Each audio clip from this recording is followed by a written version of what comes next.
So here are the first techniques of the purple belt. That's going from orange belt trying to get to purple. We think of it as the first dawn or first stripe. And the first one we do is eagle pin A and B. And they both are dealing with the same attack. Someone's come up from behind you and grabbed you in a bear hug free. So your hands are free, meaning they probably don't know what they're doing, holding on to you really tight. Another person comes up in the front of you and tries to punch you in the face. And that's probably what we think of as the alpha or the main instigator or leader of this little group. And the guy behind is the beta. He's the one who's maybe not as aggressive. He's just trying to help out the alpha. And this technique works really well, but you definitely don't want to be in this kind of a situation. You want to have better situational awareness. You see the stuff going down and you get out of there. If you can't get out of there, then you attack, especially if there's two people. You need to be very aggressive if you have want to have the best chance of stopping them. So this is kind of a worst case scenario. It's already happened. They caught you off guard. One guy has you grabbed tight in a bear hug. The other guy's coming in with a punch to the face. That punch to the face is certainly the thing you got to take care of first. Then we'll go to the next opponent after. So to stop them, we're just going to use an inward block. We have our other hand in a fist. Advanced students use open hand. Inward block to block that punch. That's with your right arm. At the same time, because you're pressed for time because you have two opponents, as you're doing the block, you're also going to do a low snap kick to the groin. So hopefully if you can kick hard enough, that's going to take that alpha, the main guy, out of the fight for at least a few seconds. He's going to bend over, he won't be able to breathe, and then you can deal with the second opponent. So that's the eagle pin A. It's going to be from feet together, inward block with your right arm, and at the same time right snap kick, followed by a horse stance. As you do the horse stance, you're stepping off to your right side, and as your foot lands, you're going to drive down both elbows, driving them into the side. So it's a big arc, and then you drive down, and that's time right at your stance. So it's a lot of power. You're putting your whole body weight behind that force. It's all of your arm strength, using your latissimus dorsi muscles, and you're focusing that and tensing up. You're taking your elbows, you're driving them down into that guy's arms. The guy had you in the bear hug free, hitting on the top part of the arm, forearm. Ideally, you're hitting right into this nerve center, and if you grab that and hit it, it's very painful. So we use that a lot in the martial arts. It's a common place that we attack, right in here. And that nerve causes a lot of pain. It also would cause the arm to open up. So you're trying to target that part of your opponent, and you're trying to use your body weight by going to a deep horse and a big arc to develop the most power. So in eagle pin, the time you want to really feel a lot of body strength and tension is as you drop into that deep stance and you lock in those elbows. That's a really important part of the technique. Then after we break free, we're going to take our left foot and we're going to circle it behind our opponent's leg, driving our knee in behind our opponent's, this would be his right leg, behind his right leg, to get him off balance. Whenever you hit somebody behind their knee, suddenly the leg will tend to collapse. So we're trying to get the guy off balance, trying to make him fall to get him out of the fight. So again, eagle pin will be pretty simple. We just want to make sure we know what we're doing step by step. First thing, we'll block that punch, kick him in the groin, step to the side, break the grip, take our left leg, we'll come directly in, and then around behind our opponent's leg. We're going to take our knee and drive it behind his knee, get him off balance. We're going to get down really low so we're in a solid position. We're about to take this heavy person against our left leg, all their weight. So if you're solid, if you're in a good stance, you're flexed out, you can take that and not fall. If you're off balance and you don't have a good horse, as you hit your opponent to knock them down, to trip them over your left leg, you may fall with them. So make sure you have a really solid stance. You feel like you're part of the earth. And at that point, you're going to hit the guy two places. You're going to take your left arm and drive it into his face or his temple, somewhere on his head. Probably it'll be his nose. So it's going to be done high up into his face. Remember, you're down kind of low, so you want to fire that at least at your head level. And your right hand is going to come swinging in at the same time, hitting 2 targets at once. So in a good horse, you're going to fire the elbow and the hammer fist at the same time. The concept is hit 2 parts of the body at the same time. Head shot would tend to make the groin come forward. Groin shot would tend to make the head come forward. So you're kind of making those two feed into each other to cause the most devastation. And that's right as you land in your horse. You want to feel at the same time that impact. That'd be really good timing. If you do the horse and then fire, pretty good because you're stable, it'll work. But whenever you have more than one opponent, it's really important to do as much as you can in as short amount of time as you can to give you the best chance of stopping the opponent. So let's try to get that timing. So as soon as you feel your left foot land in the horse, you feel a lot of tension with these 2 weapons, elbow to the head, hammer fist to the groin. So that timing would be, I landed in the horse to break the grip, my left leg circles, and then as soon as my foot lands, I want to hit at the same time. And in this technique, as we hit, we're also turning into a right hard bow. So we're turning our hip. We're elbowing and hammer fisting, but also rotating the body. The rotation of the body is pretty cool. Master Lee used to say that the hard bow is just a modified horse stance. Your left leg is the same as it was on the horse. But when you turn your right foot, your left leg stays just like it was. Your right foot turns. It allows your hip and your body to turn. That gives you way more power. When you hit the guy, it's more profound. He's more likely to be tripped heavily over your left leg. It gives your left leg more leverage to trip the guy. He's going to fall back. And when he falls back, unlike in full Nelson and falling at a 45-degree angle, this time, as you hit the guy, he's going to fall way back. He's going to end up actually not just behind you, but a little bit to your right side. He's going to end up way back. His head's going to be over towards your right behind you, and his feet will be over towards your left. And we'll next attack the guy's head. If when we hit him, he's just out, we should just get out of there. We don't need to do the next part of the technique. You only want to do enough to stop your assailants, and then you want to get out. Tactically, it's really stupid to keep hitting after you've already ended the fight for a couple reasons. One is it's no longer self-defense. It can be construed as now you're in a vengeful state, right? You're trying to take revenge for what happened. You're not allowed to do that. You're only allowed to stop a fight. So that's legally why you want to stop. But tactically, if you keep fighting after you've already ended it, there's a chance that other threats are coming in that you weren't aware of, and now you got more trouble. So just like an animal, you want to escape. If you can't escape, you want to attack. And as soon as you've done enough to stop somebody, you get out of there. You never want to linger. You want to get out of there and get safe and go home to your family unscathed. That's your goal. So we have the block and kick. We break the grip, circle around behind, do a hard bow. We hit him with an elbow to the face, hammer fist to the groin. That knocks him back. He's going to end up a little bit to your right behind you. And after you hit him, if you needed more, you're going to spin around from your horse, or I'm sorry, from your hard bow, through a horse, and then into a right cat stance. And your cat stance is going to be not just to your right, but a little bit behind you, a little bit beyond this turn, a little bit further, because he's going to be laid out at a slight diagonal. And you're now going to kick him, if he's getting back up, you're going to kick him in the head with the edge of your foot. Speed thrust kicks. Your toes are curled up. You're exposing the edge of your heel. You're going to drive it in, kind of like a knife edge kick, but you rotate your ankle up slightly more, so exposing a harder part of the foot. And you want to flex. You want to feel a lot of tension when you make contact. And then you're going to get out of there with a really clever cover. If you think about it, you got a guy in front of you who got kicked in the groin. You got a guy kind of behind you who got kicked in the head. Your best way out of here is not to cover toward where the front guy was. You want to go off to your left, and that's going to get you away from the two threats. One was in front, one was in back.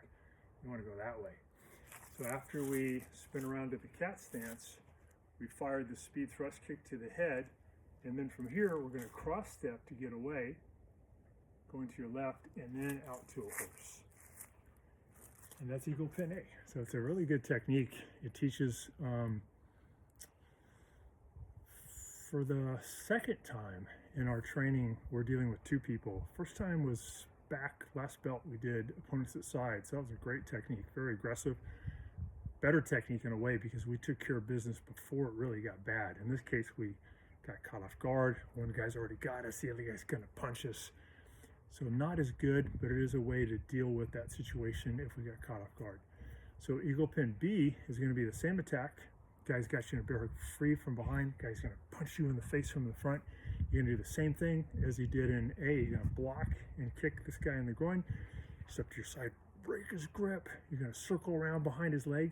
But in this instance, instead of hitting with two hands at the same time, head and body, you're gonna not use a hard bow. You're gonna stay in a horse, and you're gonna hit with the heel of hand, this part of your hand. You're gonna drive it back behind you, drive it into your opponent's solar plex area. So here's your sternum, right there below your xiphoid process. It gets kind of soft. That's where you want to hit. You're going to strike in, and then you're going to drive down. You're going to go in, down. As soon as you feel it go in, go down right away. It goes in and then down. And as you go down, you're going through all these frontal nerves. There's the solar plexus. If you hit somebody there or in the stomach or in the groin, it kind of does the same thing. It makes the diaphragm muscle becomes paralyzed. They can't inhale, they can't breathe for a little bit, maybe about a minute. And also it makes the frontal nerves are affected and all the muscles contract. So the body bends over. It puts the guy in a really lousy position. He can't fight. He's kind of paralyzed for a little bit. That's when you get the wind knocked out of you. So to do that, you're going to strike in, and then you're going to drive down. And then as soon as you drive down to groin level, you're going to grab the groin with an eagle's claw. You really grab as tight as you can, and you're going to rip up. As you rip up, it does two things. It rips up on the groin, which is like getting kicked in the groin really bad, makes his head come down. And that feeds his head into a rising elbow, right? It comes straight up with that hard part of your anatomy, hard bone, right into his jaw. And that's devastating. You see people get knocked out in boxing matches. Almost always it's because of an upward cut coming into the jaw, because it just sends a shockwave into the brain, knocks the head back. The medulla oblongata that controls a lot of our main functions of respiration and breathing and secondary functions is just hurt bad. So the whole body just kind of collapses, and that could be the end of the fight. So eagle pin B is very similar to A, same beginning, same break, circle behind the leg, but then when you get behind the leg into your horse, as soon as your foot lands, you want to go heel of hand, drive down, grab the groin, elbow the head, and this time to escape, you're going to go out this way. You're going to go out towards your right. It's kind of easy. You're just going to go back cat stance and then straight back to a horse. That's the same concept of you are in between these two guys, and you're not going to escape toward the front or the back. You're going to go out to the side to get away from those two threats. That's eagle pin B. And the next one that we learn in the series is called drawbridge. And drawbridge is a very common attack. It's a sign of aggression. Somebody's mad at you. They take their right hand, and about 85% of people are right hand is their dominant hand. That's a lot of people. It's most people. And when they get mad, we tend to use our strong hand. So they grab you and they're going to grab you somewhere up here. We call it, the scruff of the neck, around your clavicle. You can grab your shirt or your jacket and try to intimidate you. So you never want to let somebody get their hand high up like that. Master Lee calls that the upper hand. It's literally their hand is higher than yours, upper hand. Figuratively, they have the control. They can get your neck, they can get your eye, they can get your temple. Part of your anatomy you do not want to get exposed in a fight. So if somebody gets their hand higher than yours, what we're always taught to do is right away get our hand higher than theirs. So they put their hand on you, your hand goes on top of theirs.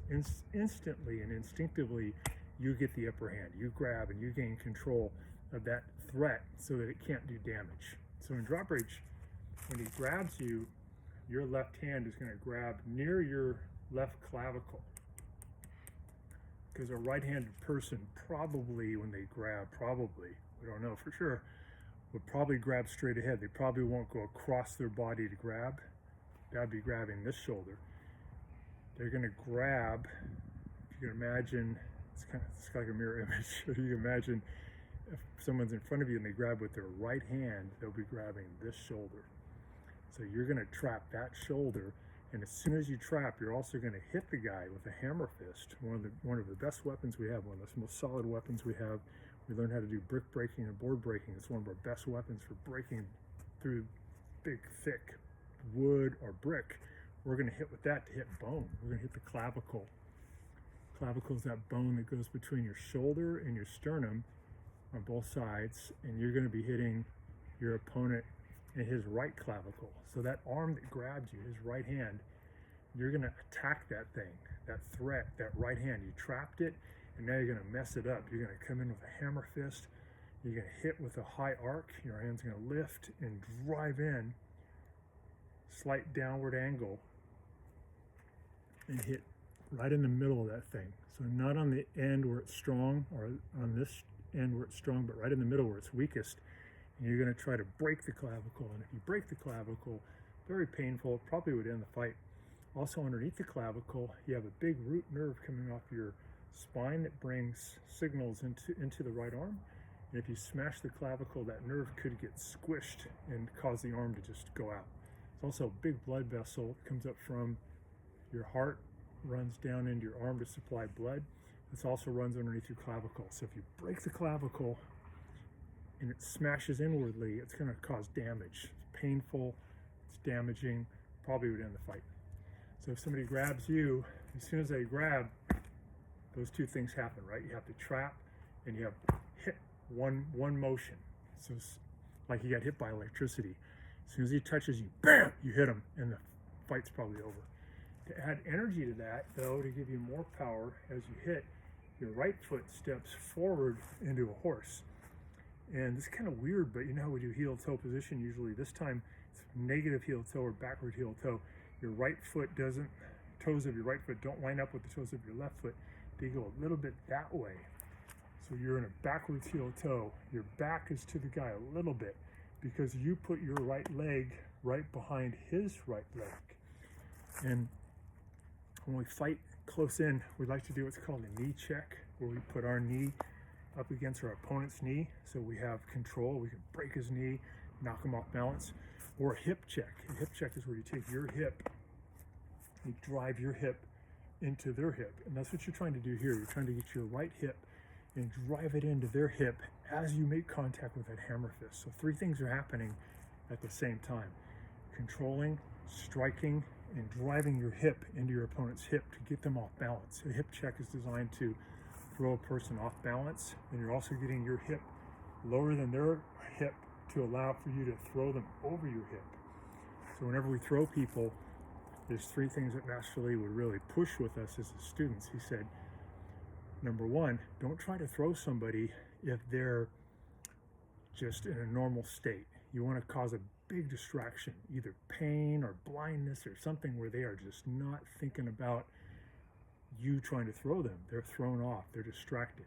So in this instance, you caused a lot of pain when you broke that collarbone, and he's not going to be able to resist your throw as well now.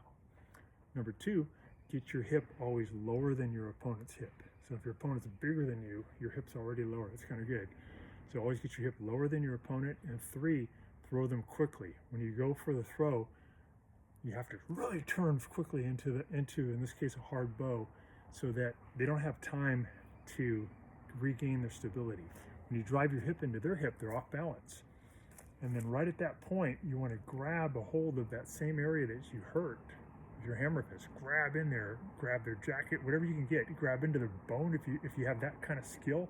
Go in there deep, grab, get a hold of them, get them in close to you. This hand's still going to be up on their hand. Get them in close to you, and then turn your hip, and you're going to go hard bow, and you're going to throw the guy over your right hip, throwing him into the ground. And your intention is for him to hit that ground as hard as possible, probably with his head first, because he's falling in a bad way. He's falling backwards, his feet are probably up, his head is down. Head will probably make contact with the ground first. and then you just get out of there, right? The fight's over. So remember that adage though, as soon as you can get out, and don't linger. Don't take revenge, just do enough to stop the fight.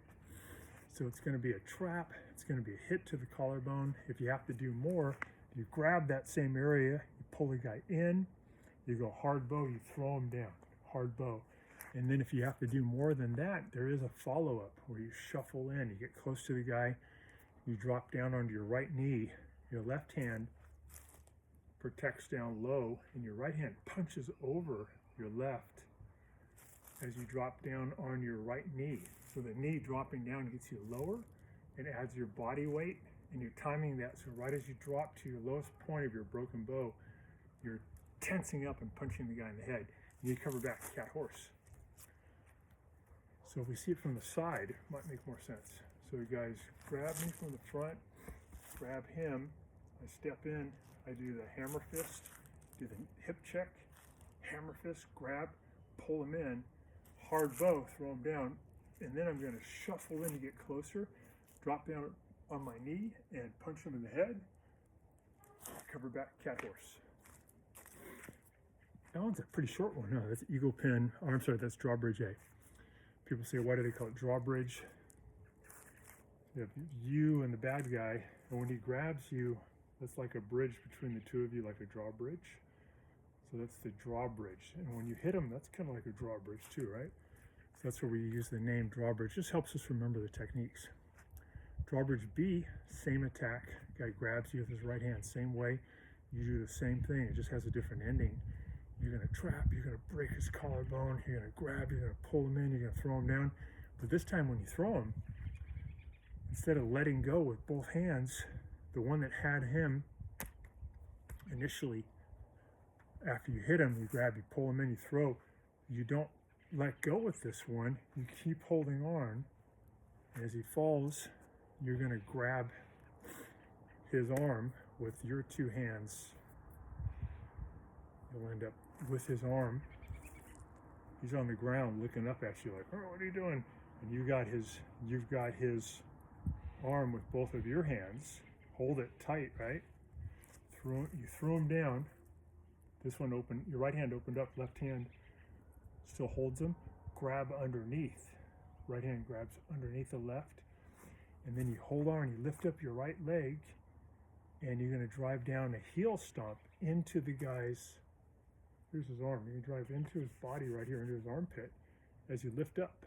So you're going to be lifting up your right leg. These are kind of low down by your hip, and you're going to drive down and lift up. And that's going to pull the arm out of the socket, out of the shoulder socket.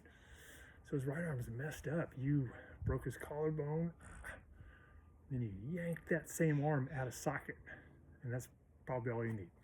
So third part though, just follow up if you needed it, probably don't.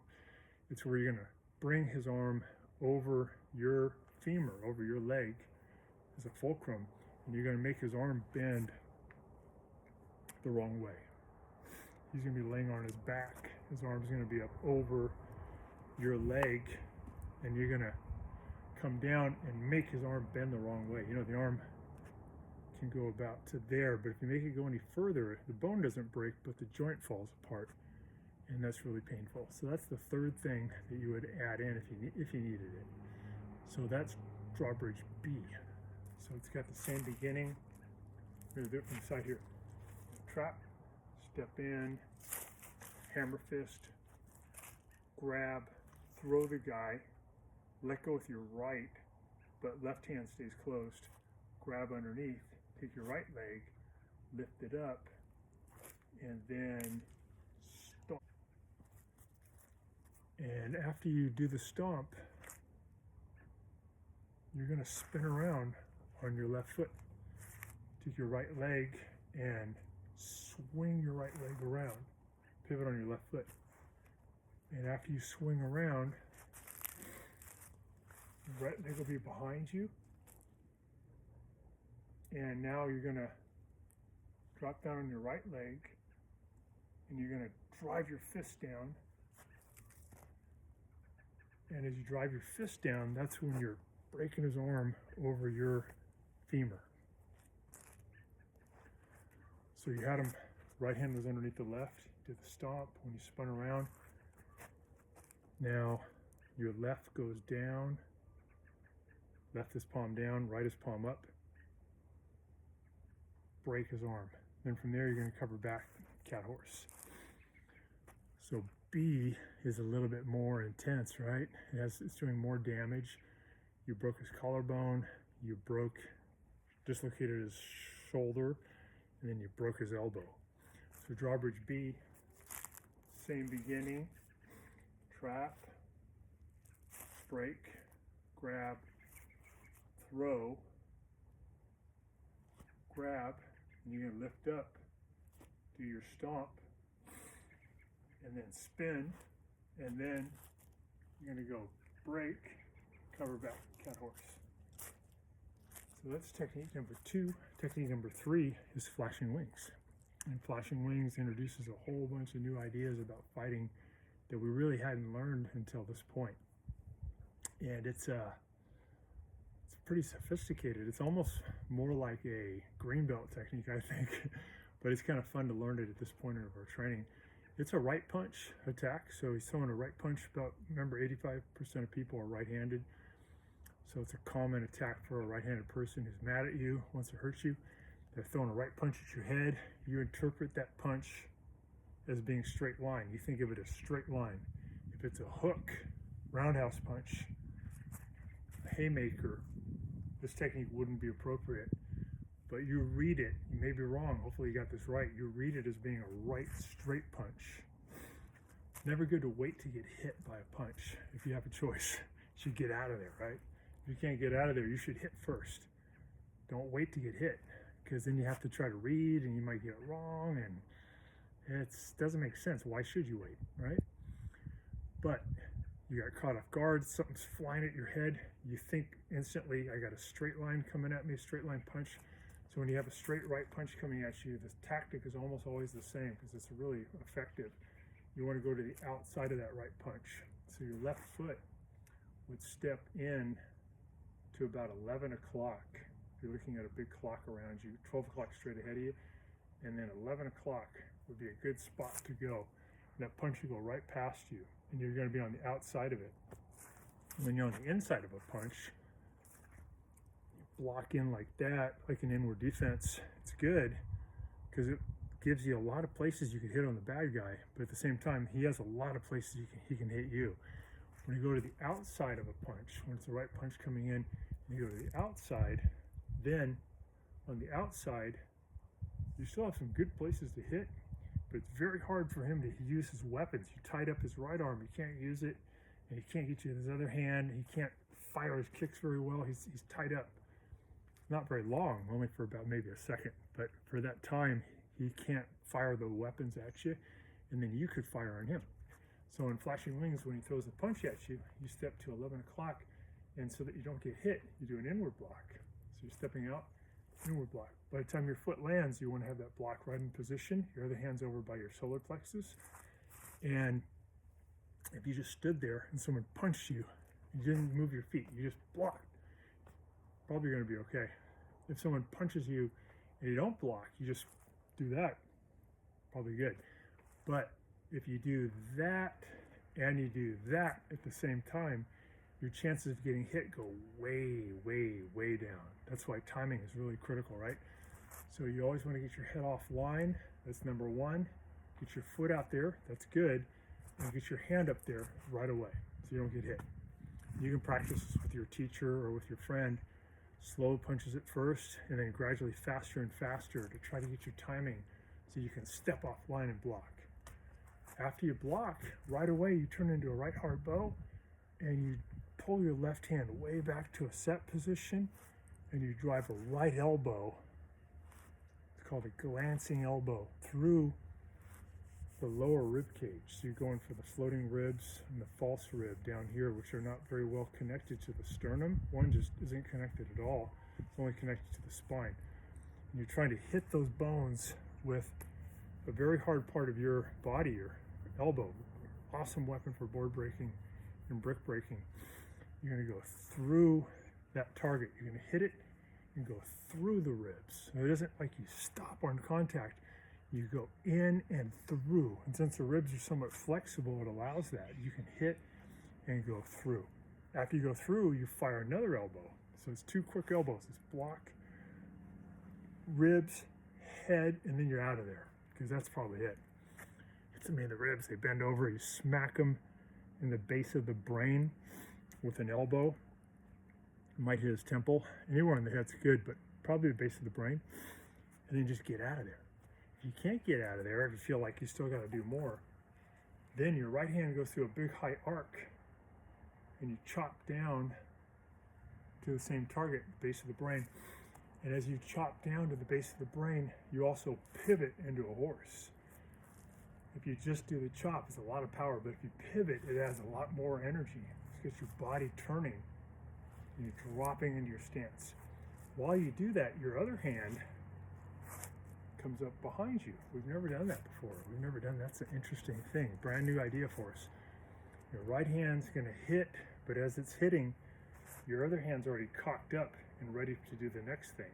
So you have the right chop, left hand comes up. So the timing, flashing wings, I'm going to go to the outside. I'm going to do the hard belt elbow, second elbow, and then both hands are starting to move, right? Right hand's moving, left hand's lifting. I pivot, horse chop. Hit him right back there. And I'll hit him a second time in the same target. But if they do the second chop, I'll pivot into a left bow. There's a left bow. And as I do the left bow, I'll bring my right hand up. My right hand will go swing past my hip and lift up behind me, a little bit above my head. It's interesting. We never did these ideas of this 180-degree differential. One hand's down here, the other one's behind it, 180 degrees. And then as the next one goes behind, the other one goes down. It almost looks like you're swimming, right? It looks like freestyle swimming. One hand goes into the water, the other one's already coming up behind you. It allows you to hit very, very hard because one arm is helping the other arm. When we were white belts, we learned it as the push-pull idea. Like I pull my one arm back as the other one fires in at the same time, and as I'm pulling this one back, it's bringing my shoulder forward a little bit. It's adding energy, right? So I'm getting a benefit of pushing and pulling. Similar here, as I bring my right hand up behind me, it naturally turns my left shoulder in. As my left shoulder turns in, that adds a lot of energy to my left chop. So it's really cool in martial arts, the physics of it, where you learn to use your body to gain the most power. Remember, the idea was that way back, the southern Chinese were being attacked by the bigger people from Mongolia, from the north, who were nomadic warriors, and the southern Chinese were just farmers.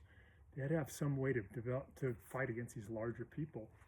So they used some physics, some pretty smart ideas. One is to use one arm powering the other arm, and the other is to use as big of a Chinese circle as you can when you're hitting. What the circle does is it allows for more and more acceleration. When you guys practice flashing wings, or if you're an instructor helping someone with flashing wings, the worst thing to do is to minimize your circle, right? You get in a hurry, shortcut, and the motions get too small, and that's what we're seeing happening.